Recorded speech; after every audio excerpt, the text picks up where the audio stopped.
चित्रपटाचा मुहूर्त झालाय. हां. तर कसं काय ह्या चित्रपट निर्मिती क्षेत्राकडे तुम्ही पहिले काय करत होता? ॲक्च्युली मी इन्फ्रास्ट्रक्चरमध्ये आहे आणि भारतातला एक प्रेस्टिज प्रोजेक्ट आहे तो मुंबईमध्ये मी केला. भारतातला प्रेस्टिज प्रोजेक्ट जो त्याला ईस्टर्न फ्रीवे म्हणतात चेंबूरला, तो प्रोजेक्ट मी केला आणि करता म्हणजे आता म्हटलं इन्फ्रास्ट्रक्चरमध्ये गेली 20-25 वर्ष काम करतो आहे. पण एक वेगळं समाजात मी पाहिलं की वातावरण थोडं बिघडलेलं आहे, दूषित झालेलं आहे. तर मग एक आपल्याला असं वाटलं की बाबा चला एखादा हे अत्याचार हे तर थांबवायला पाहिजे.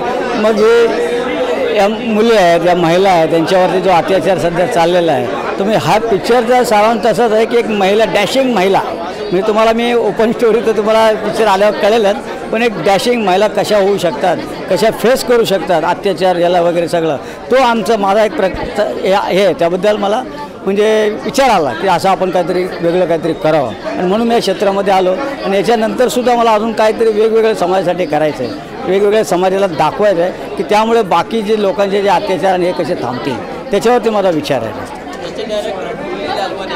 याचे डायरेक्ट मुली लालवाणी आहेत, ते मला भेटले होते. त्यांनी हा पिक्चर मला असं त्यांनी समजवला, दाखवला. मग मी त्याला म्हटलं की बाबा no problem, you go ahead, आपल्याला काय हरकत नाही हा पिक्चर करायला.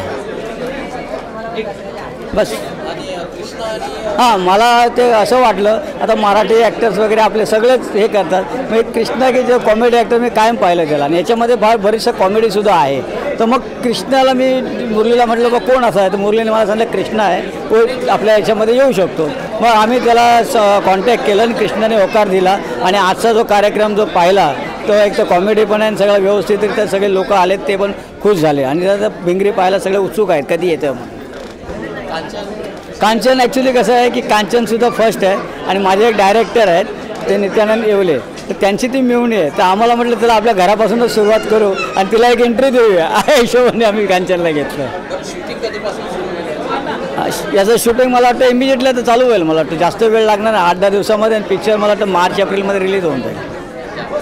थँक्यू. बरोबर बोला का?